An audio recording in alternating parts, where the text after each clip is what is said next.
Hello, we are here with Themis Gykzis. He sadly lost in top 16 in YCS London. What deck did you play? Of course, I played Orkest again, Pure Orcust actually, because I love Pure Orcust. I love the deck so much. I was originally planning on playing Luna Orcust, but on Friday I switched. I was really testing that deck and I thought it was very consistent, but then I heard way too many people playing artifacts and having playing more back rows or of course the crows and impermanence, and I thought that Pure Orcust could adapt against every strategy, and I felt super confident while playing Pure Orcust. So after discussing with Raphael a little bit, he pointed out a few stuff for the deck. Then with the rest of the team, Joshua, Nico, Marco, Christian, I cannot say stuff. It was super important having so much input from the guys. Also, Lerzus Antoni helped me while discussing about the difference in both of decks, and I decided on Friday to switch to what I felt was the best deck for this event. And after round 3, I was super happy with my choice. Okay, let's go to the deck list. So, for the Orcust parts, I decided to play heavy Orcust engine. The theory was that obviously these are kind of bricky, but I wanted to be able to play as much as possible. I didn't want to brick, so I had these as extra starters, and by playing these, I could play more nightmares, and by playing more Orcust in general, I could play 3 returns. And the thing is that return is the best card of the deck because it's a starter and extender. I was playing 3 also back in Ghent, and for this format it's 100% correct to play 3 of these, because afterwards you're very weak to just a single hand drop, and they help you find your side deck, they help you to play after your opponent does something to your normal summons, and also these help to play around hand drops a lot. And actually you will see later in my extra deck, I play the deck very safe and trying to make sure that we'll be able to play my turn 1 around most of the disruptions I can face. And of course Wallwand and Gizmek. Some people actually have started cutting this, which actually makes sense because you're not using it correctly, but it proven to be way too good in a tournament. I was very surprised by how good it was. For hand drops, I went with 3 Ash, 3 Nibiru, 3 Phantasme, and 2 Crow. So let's start with the choice. This is the best hand drop right now. It's insanely good. Okay, so let's go with this guy.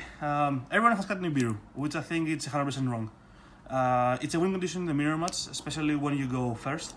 No one played around it, and they all got punished by it, and it hits way too many matchups. Like Salama Great, there were 7 in the top cut in this event because people stopped playing this, and Orcust has the best Nibiru in the game. If you start Galatea Crescendo and Nibiru in hand, you cannot die, and your graveyard is full to just kill them. Also, the existence of Mascarena made people to auto-extend and causing them to die to Nibiru. Phantasme, I love Phantasme, no matter what. I have been playing this card since it was released. I believe that when you go second, I always prefer to make my hand better, to disrupt my opponent, to actually kill my opponent to play on my turn, rather than just cutting them, stopping them. And the thing with Phantasme, it matters a lot now that you have a board, you have a monster on board, and your opponent cannot do. He has to waste getting a material from Gkyzis, and because if you bring him on zone 1, they cannot do any long Gkyzis to stop him. So you will have him on your turn and have an extra body if you get impermanence on your normal summon or any disruption. And DD Crow, it was either DD Crow or impermanence, but I also played Allures to increase my consistency of the deck, and I want to play DD Crow so they can have something to banish. yeah, more darks. Okay. 3 normal summons. This was originally a Rota, but I swapped it last minute because I could play also 2 Mathematicians. It mattered a lot, especially after side deck, that you would normal summon something, and then if they would disrupt you, you will have just this guy on the field, and they have to kill him, and you would draw a card. And after side deck, there was also Lancia, so it mattered a lot. And this one also overperformed in this event.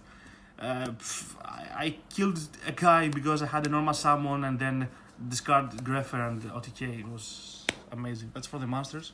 For the spells, as I've already said, these 5 just hand fixer, everything just a card. And the best card in the deck. Way too many people cut this, and Joshua wasn't playing it until Friday, and I told him to play this because it's amazing right now. You have to have something to when you go second, and for the fusions I'm using this 3, and this is the most important addition, I believe, because I wanted to make sure that I would play when I would go first. I would have a monster reward no matter what, so most of the times I would go for instant fusion, Millenniumize, and then it would be either a return. So yeah, with Millenniumize, after I would instant fusion going first, Millenniumize, and then I would have either return or any of the normal summons, and it would show that I would be able to play against an Ash or oppose side deck against Lancia. So it mattered a lot. Also, it matters that in Mirror bringing this, when they have set up their Masquerena, and you just bring this and you can disrupt their skeleton and take the Gyrsu instead of having to use your Call by the Grave to stop the Gyrsu, so you can still use your own Gyrsu. And Wind, of course, is a win condition, and it mattered a lot in the mirror match or against Luna, which was more important. Free Call by the Grave, nothing to say about this card. I decided to play 2 Cosmics main. It was either 2 Cosmic or 2 Link Slayers. Link Slayer was also something that you could use to play. But the thing is that if you would start with your board and using Link Slayer, and they would have what's the flag? Get the trap. There can only be one. Mm-hmm. You needed to have Cosmic Cyclone afterwards, and with by drawing Link Slayer, you wouldn't be able to use him. So this was better in theory, and going second, like going first against Luna Knight, Bubble, of course Foolish, and 1 Crescendo. I also liked playing a second, but I couldn't find a spot to go for 2 of these. I played 41, and I didn't want to go over this. I would honestly go for 39 and upstart, but I couldn't find any way to play it like this. So my extra cards were mostly starters. That's why I went to 41 cards. Mm-hmm. So for extra deck, as I said, 3 awesome fusions. Jodin Gyrsu, of course. For Bombard, I used this way less than I expected because I was playing around Call by the Grave all the time. I prefer to use my Galatea to start baiting what they had and save this for later on in the game. Masquerena, it's so good doing again Bardis Dingirsu, like taking away 2 of their cards. 3 Babe and Lungirsu. Unicorn for Masquerena. Trisbaena, because I'm studying red reboots for all the backrow decks, and I had to have this after red rebooting them because you cannot kill them, and with this you can just leave them with nothing. And Borsod, of course, amazing.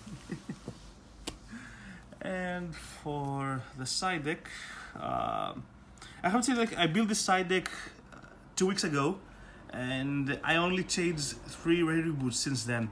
I was 100% confident that the way to play this deck going first would be to side artifacts, because if you would do any play and they wouldn't Lancia you, if you had your own Lancia or your Sanctums, because Sanctums are more Lancias, you would time walk them and then gain a turn back, and they would be minus after they would Lancia you. So I opted to go with this ratio. It would be fine to play also a third Lancia, but it was also either a third Lancia or a third reboot, and I thought my number was fine because I also had Nibiru and covered all the matchups that I would side Lancia against as well. 3 Mind Control because it's awesome. It was kind of a weird choice since people were playing artifacts, so I opted to use this after I was sure that they wouldn't have artifacts. Also, it helped a lot, again, playing around Call by a Grave and all the stuff, like the card's amazing no matter what. And all the backer stuff. I also had 2 Cosmic Cyclones. I didn't face any backer decks which actually I think was lucky for me. The thing is with this event, as I realized, the thing why Orkest was such a great choice was because so many people played Orkest.